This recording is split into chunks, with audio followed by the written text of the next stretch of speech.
members of the family show up. Right now we have one granddaughter, and that is Valerie. But I do want to thank you very much for coming up. This is very encouraging. As you know, I have been traveling a lot around the country. And actually the message I get around the country is to thank the 14th District. Because they figure the 14th District stands strongest for the Constitution of any district in the United States.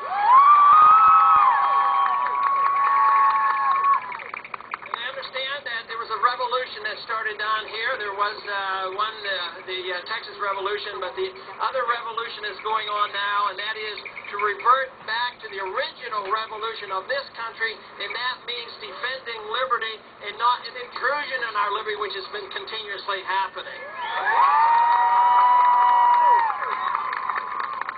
You know, the position of the Constitution makes it very easy to have a platform. We think about our platforms, the party platforms and individual platforms, but quite frankly, the platform that we all should be running on is on the Constitution. And literally, hundreds of thousands of copies of the Constitution have been passed out in this campaign. But we've been doing that in the 14th District for a good many years already, and I think this is very important, because if you have a legislative branch, a judicial branch, and the executive branch ignoring the Constitution, what is left to it? You know, if you can ignore it in one or two places, it more or less cancels out the whole document. And I believe that's where we are today. So we indeed need an emphasis, a strong emphasis of the restoration of the limitation of powers that we have received in our Constitution. Sometimes individuals in charge will rationalize and claim the Constitution is used to restrict the American people. But that's not the way it's written. It was written specifically for one purpose, and that was to restrain big government and not restrain the people. This is true in every area, whether it has to do with economic liberty, personal liberty, or foreign policy or monetary policy. It's very, very clear what we're supposed to do.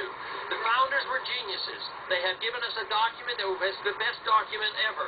They had given us a country that was the freest ever. And they had given us a country that became the most prosperous.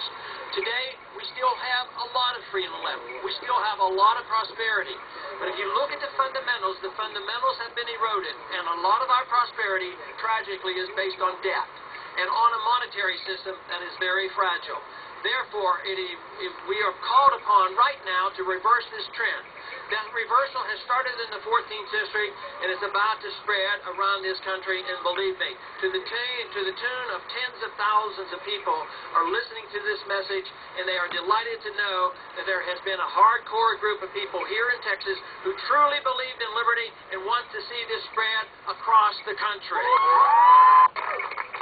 When I first ran for Congress in the 1970s, I believe economic issues were the main motivation for me, because I understood what happened in the 60s. In the 60s, I had been in the military for 5 years. I saw the spending that went on and also the increase in the welfare of the 60s. And then we were told in the 1960s that you could have guns and butter and it wouldn't be a big problem. But lo and behold, in the 1970s, it was payback time. We had a very tough decade, a lot of inflation, a lot of unemployment, high interest rates, and a lot of stagnation that they call stagflation. And once again, we have embarked on the same program, only much, much worse. We spend too much, we inflate too much, we run up too many deficits, and now we are more engaged around the world than ever before, and it is bankrupting our country, and it's time we cut back and balanced our budget.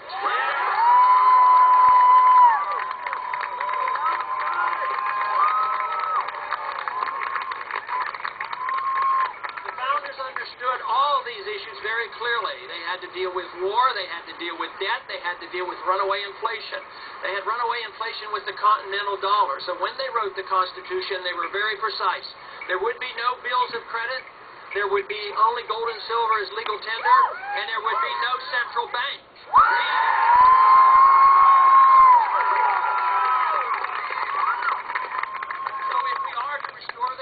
If we are to restore freedom in our marketplace and have sound money, we would not have a Federal Reserve system.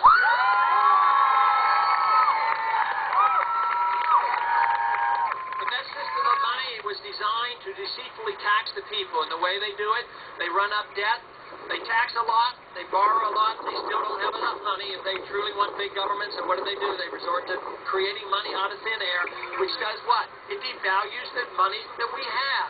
And that is why prices go up. That's why you have the inflation. And it's also the reason that you can read on a daily basis today the depreciation of the dollar, the weakness of the dollar, the collapsing of the dollar to the point now where the Canadian dollar is worth more than the American dollar. There's something wrong with our system, and that is demonstrated by the weakness of our dollar, and that means we need to get this stuff under control rapidly. Talking a lot about economic policies in the 70s, I have also gotten very much interested because I see the connection between deficit financing the welfare state and the banking system along with our foreign policy. We are overextended.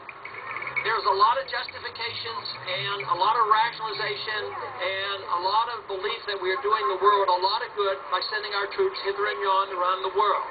But quite frankly, I am convinced that that stuff backfires on us, it comes back to haunt us, and really hurts us in the long run.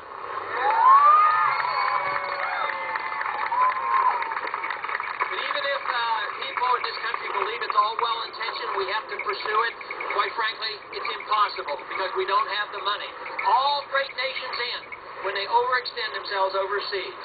Just think of in the most recent example, the Soviet system collapsed, not because we had to fight the Soviets, but because it was an economically non-viable system. And we cannot pursue what we're doing. We're in 130 countries. We have 700 bases overseas.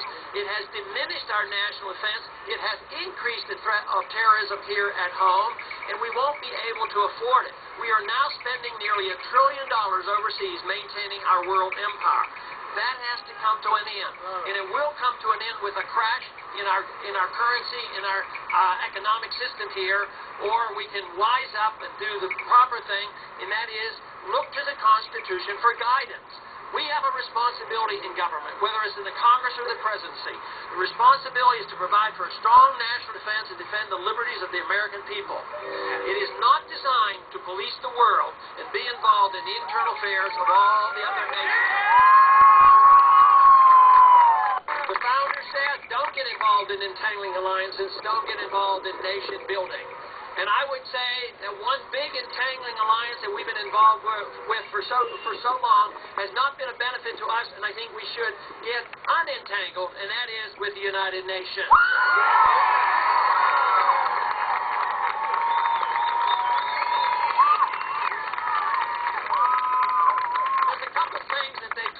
That we stand for once we talk about a foreign policy of what the founders believed in. Matter of fact, it was the foreign policy that we as Republicans ran on in the year 2000 because we condemned Bill Clinton for his involvement in Somalia and Kosovo. And we said that we as Republicans wouldn't be involved in nation building. So it is not strange to the Republican Party to have this position. But it is very important that we restate this position, but they frequently will say to us, oh, you're the crowd that are the isolationists. That is not true. There's a big difference between non-intervention and minding our own business, isolating ourselves from the world. Today we're on the verge of being isolated from the world because we don't use diplomacy. We have sanctions on countries. We threaten countries. Unfortunately, we have two choices as the American people. We either go over and throw our weight around and threaten them with force, and if they don't do our bidding, we start to bomb them.